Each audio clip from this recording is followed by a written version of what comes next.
नमस्कार भावांनो, जय शिवराय. आज स्पेशल काय तर आज मी निघालोय प्राजक्ता मॅडमच्या लग्नाला. आता प्राजक्ता मॅडमनी इन्व्हिटेशन दिलंय म्हणून स्टोरी ठेवल्यावर काही भुरट्यांना वाटलं की अरे ह्याला कुठलं इन्व्हिटेशन, ह्याला कोण बोलवतंय, त्या तर एवढ्या मोठ्या ॲक्टर आहेत, सुपरस्टार आहेत. पण तुमचा भाऊ पण काही कमी नाही आहे. तर आपल्याला मॅडमने इन्व्हाइट केलेलं आहे आणि आपण निघालोय लग्नाला.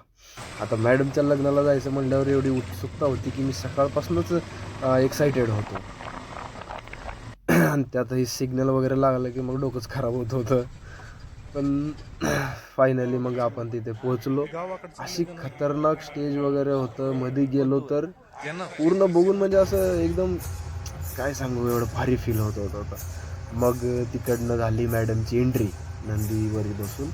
एवढी भारी एंट्री होती, एवढी खतरनाक होती. मी माझ्या जीवनात फर्स्ट टाईम हे काहीतरी अनुभवत होतो. मग तिकडनं सरांची वगैरे एंट्री झाली. सर सगळ्याला हाय वगैरे करत होते. मग पुढं आल्यावर मग आपण पण हाय केलं सरांना. मग सर हसले आपल्याकडे बघून पण आणि हात केले. मग एकदम म्हणजे अशी एंट्री झाली, एकदम लईच भारी वाटत होतं मला तरी. असं लग्न हवं तर खरंच असं व्हावं. मॅडमनी एकदम सगळं व्यवस्थित प्रकारे असं अरेंज केलं होतं.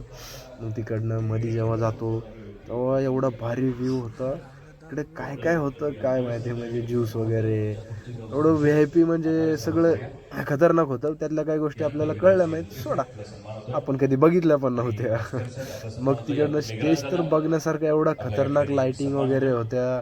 स्टेज म्हणजे या ठिकाणी मॅडम या उपस्थित फक्त स्क्रीनवरच अखिल नाही तर आपल्या जीवनात पण तशाच साध्या आणि संस्कृती जपणाऱ्या आहेत. त्यानंतर खरंच आजकालच्या पोरींनी यांच्याकडून खूप काही शिकण्यासारख्या या गोष्टी आहेत. ठिकाणी सन्मान होतोय व्ही अध्यक्ष आय पी अखिल लोकांमध्ये भारतीय येऊन एकदम V Marathi I P feel चित्रपट येत मंडळाचे होतं. अध्यक्ष यु नो पॉझिटिव्ह आदरणीय मेघराज वाईब्स. राजे भोसले सर.